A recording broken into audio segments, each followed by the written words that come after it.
নমস্কার, আমি প্রজ্ঞা। আপনাদের সকলকে রিপাবলিক বাংলা ফেসবুক পেজে স্বাগত জানাই। সন্দেশখালী এখনো থমথমে, তার কারণ সন্দেশখালীর মা বোনেরা কোনো বিচার পায়নি। তারা আজও দিন কাটাচ্ছেন নিরাপত্তাহীনতায়। তার কারণ তারা যে অভিযোগ জানিয়েছেন তার বিরুদ্ধে কোনো ব্যবস্থা নেয়নি রাজ্য সরকার।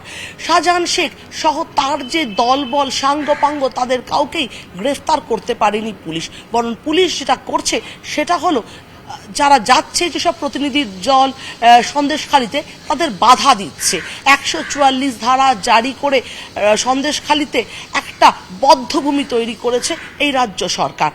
আজকে বিজেপি সেন্ট্রাল টিম যাওয়ার চেষ্টা করেছিল, সেই প্রতিনিধিদের যেতে দেওয়া হয়নি, বাধা দেওয়া হয়েছে। তারা ফিরে এসেছেন রাজভবনে, তারা তাদের অভিযোগ জানিয়েছেন। শুধু তাই নয়, আজকে অধীর রঞ্জন চৌধুরী যাওয়ার চেষ্টা করেন এই সন্দেশখালীতে, কিন্তু ওনাকেও বাধা দেওয়া হয়, উনিও যেতে পারেননি। ঠিক যত প্রতিনিধির দলই যাওয়ার চেষ্টা করছেন, সেটা মহিলা কমিশন, শিশু সুরক্ষা কমিশন, এসসি কমিশন, কেউই তারা যেতে পারছে না, সকলকেই ফিরিয়ে দেয়া হচ্ছে। কি ভয়, কিসের ভয়ে 144 ধারা জারি করে একটা বদ্ধভূমি তৈরি করে রাখা হয়েছে সন্দেশখালী, তা নিয়েই কিন্তু প্রশ্ন তুলছে বিরোধীরা। বিরোধী কণ্ঠকে বন্ধ করে দেওয়ার চক্রান্ত চলছে কি, এমনটাই অভিযোগ করা হচ্ছে বিজেপির পক্ষ থেকে। ঠিক এই ঘটনা যেই সূত্রপাত আমি এখন দাঁড়িয়ে রয়েছি বাইপাসের ধারে একটি বেসরকারি হাসপাতালে। তার কারণ এই হাসপাতালেই গত 3 দিন ধরে আহত অবস্থায় ভর্তি রয়েছেন বিজেপির রাজ্য সভাপতি সুকান্ত মজুমদার। সন্দেশখালী মা বোনেদের অভিযোগ শুনে তিনি সন্দেশখালী যাওয়ার চেষ্টা করেছিলেন, যে সেই স্থলে গিয়ে ঠিক সেইখানে গিয়ে মা বোনেদের কথা শুনবেন, কি ঘটেছে, কিভাবে তাদের জমি কেড়ে নেওয়া হতো, কিভাবে তাদের দিনের পর দিন শারীরিক নির্যাতন করা হতো, সেই সব শোনার জন্য তিনি 13 তারিখ যাওয়ার চেষ্টা করেন। কিন্তু বসিরহাটে বিজেপির মিছিলের ওপর পুলিশি আক্রমণ নেমে আসে, লাঠিচার্জ করা হয়। এর প্রতিবাদেই বসিরহাটেই সুকান্ত মজুমদারের নেতৃত্বে বিজেপি কর্মীরা অবস্থান বিক্ষোভে বসেন। গভীর রাত পর্যন্ত সেখানে তারা অবস্থান করেন এবং তারা বলেছেন তারা অনড় থাকবেন, তারা অবস্থান তুলবেন না। এবং পরের দিন 14 তারিখ তারা এখান থেকেই সন্দেশখালী যাবেন, তাদের পরিকল্পনা ছিল। কিন্তু মধ্যরাতে পুলিশ তাদের ওপর আক্রমণ করেন, টেনে হিচড়ে তাদেরকে ধর্নার মঞ্চ থেকে তুলে নেওয়া হয়, প্রিজন ভ্যানে করে বসিরহাট স্টেডিয়ামে নিয়ে তাদেরকে নিয়ে আসা হয় এবং আরও গভীর রাত পর্যন্ত তাদের আটকে রাখা হয়। সেই পুলিশের সঙ্গে ধস্তাধস্তিতে একাধিক বিজেপি কর্মী আবারও আহত হয়। 14 তারিখ তাদের পরিকল্পনা যে তারা টাকি থেকে বসিরহাটে যাবেন এবং বসিরহাট বা সন্দেশখালী যাবেন, তাদের পরিকল্পনা ছিল। কিন্তু সেই টাকিতে যখন সুকান্ত মজুমদারের নেতৃত্বে ফের বিজেপি কর্মীরা একসঙ্গে জমায়েত করে সন্দেশখালীর দিকে রওনা দিচ্ছিল, ঠিক সেই সময় পুলিশ তাদের ফের বাধা দেয়, লাঠিচার্জ করা হয়। পুলিশি অত্যাচার স্পষ্ট উঠে আসে এই আমাদের ক্যামেরায় স্পষ্ট দেখা যায় কিভাবে পুলিশ অত্যাচার করেছে, কিভাবে এই বিজেপির কর্মীদের আহত করা হয়েছে, বিরোধীদের কণ্ঠরোধ বন্ধ করে দেওয়া হচ্ছে, কণ্ঠস্বর আটকে দেওয়ার চেষ্টা চলছে। সেইখানেই যেভাবে আক্রমণ করা হয়, সেই আক্রমণেই কিন্তু সুকান্ত মজুমদার সহ বিজেপির বেশ কয়েকজন কর্মী আহত হয় এবং সেই গুরুতর আহত অবস্থায় সুকান্ত মজুমদারকে নিয়ে কোন হাসপাতালে ভর্তি করা হবে সেটা নিয়েও টাল বাহানা করে রাজ্য সরকার।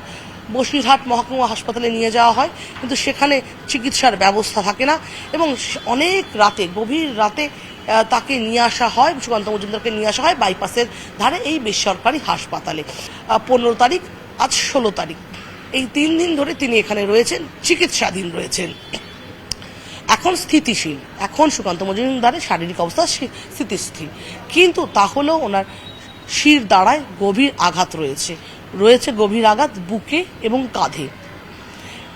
আরও বেশ কয়েকদিন চিকিৎসাধীন থাকতে হবে, সময় লাগবে, এত তাড়াতাড়ি সুস্থ হবেন না।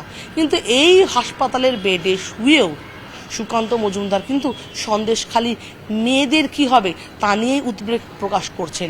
এখনও তিনি এই হাসপাতালের বেডে শুয়েও ওইখানে মেয়েদের কি হচ্ছে, তারা ওখানকার মা বোনেরা কতটা অসহায়, তারা নিরাপত্তা পাচ্ছেন না, তাদের ওপর ফের কি পুলিশি আক্রমণ হচ্ছে, তাদের ওপর কিভাবে তাদের দিন কাটছে, সেই সব নিয়ে কিন্তু দুশ্চিন্তার মধ্যে রয়েছেন সুকান্ত মজুমদার। প্রত্যেক মুহূর্তে সন্দেশখালির আপডেট নিচ্ছেন।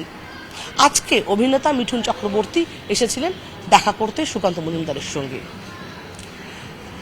বেরিয়ে যাওয়ার সময় মিঠুন চক্রবর্তী জানিয়েছেন যে সুকান্ত মজুমদার বেশ আহত, বিভিন্ন জায়গায় চোট রয়েছে, হয়তো কিছুদিন গলায় কলার বোনও তাকে পড়তে হবে, কিন্তু সুস্থ হতে সময় লাগবে।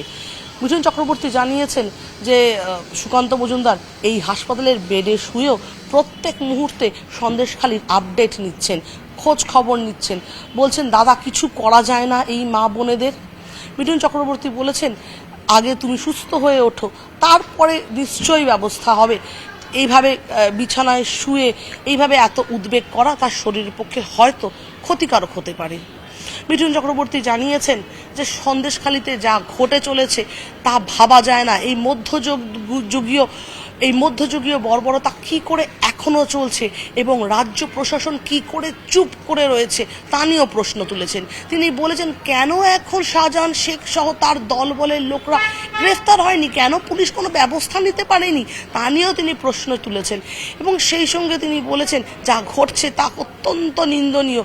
এই ধরনের কোনো ঘটনা ঘটছে মানে তা ভাবতেও লজ্জা লাগছে। এবং সন্দেশখালী মেয়েদের উপর তিনি সমবেদনা জানিয়েছেন, যদিও তাদের সাহসের তিনি প্রশংসাও করেছেন যে যেভাবে হোক সেখানকার মেয়েরা প্রতিবাদ করতে শিখেছে, তারা মুখ বুজে অন্যায় সয়ে যায়নি। কিন্তু মমতা ব্যানার্জি যা করছেন তা নিয়েও তিনি নিন্দা করেছেন। তিনি বলেছেন মমতা ব্যানার্জি RSS এর কি করে লিঙ্ক খুঁজতে পারেন সন্দেশখালির সঙ্গে, এটা কখনোই কোনো পরিকল্পিত ঘটনা কখনোই নয়। কোনো মেয়েরা নিজেদের মান সম্মান নিয়ে এই ধরনের বক্তব্য সাজিয়ে গুছিয়ে বলতে পারে না। তাই যারা এই তথ্য দিচ্ছে এটা নাটক, সাজানো ঘটনা, তারা মিথ্যে কথা বলছেন। এবং তিনি যথেষ্ট উদ্বেগ প্রকাশ করেছেন এই সন্দেশখালি নিয়ে, যে এই ধরনের ঘটনা হতে পারে না, মানা যায় না। এবং তিনি এটাও বলছেন যে সত্যি এখন সময় এসে গেছে, সব মানুষকে প্রতিবাদ করতে হবে, চুপ করে সহ্য করা যাবে না। এবং সন্দেশখালিতে 144 ধারা জারি করে সত্যি বিরোধী কণ্ঠস্বরকে বন্ধ করে দেওয়ার চেষ্টা চলছে। সন্দেশখালিতে যে অত্যাচার চলছে তা বন্ধ করে দেওয়ার চেষ্টা চলছে, এই জিনিস মেনে নেওয়া যায় না, তারও প্রতিবাদ জানিয়েছেন। এবং সন্দেশখালির পরিস্থিতি যতটাই উদ্বেগজনক হোক না কেন, এটা সত্যি তার সবার আগে শাহজাহান শেখ এবং তার সাঙ্গপাঙ্গদের আগে গ্রেফতার করতে হবে, মহিলাদের নিরাপত্তা দিতে হবে, এ কথাও তিনি জানিয়েছেন। সন্দেশখালি সহ সুকান্ত মজুমদারের শারীরিক আপডেট, দিনের সমস্ত গুরুত্বপূর্ণ খবর দেখতে চোখ রাখুন রিপাবলিক বাংলার ফেসবুক পেজে। নানা ধরনের কন্টেন্ট দেখার জন্য লাইক করুন, শেয়ার করুন আমাদের ফেসবুক পেজ, সাবস্ক্রাইব করুন আমাদের ইউটিউব চ্যানেল।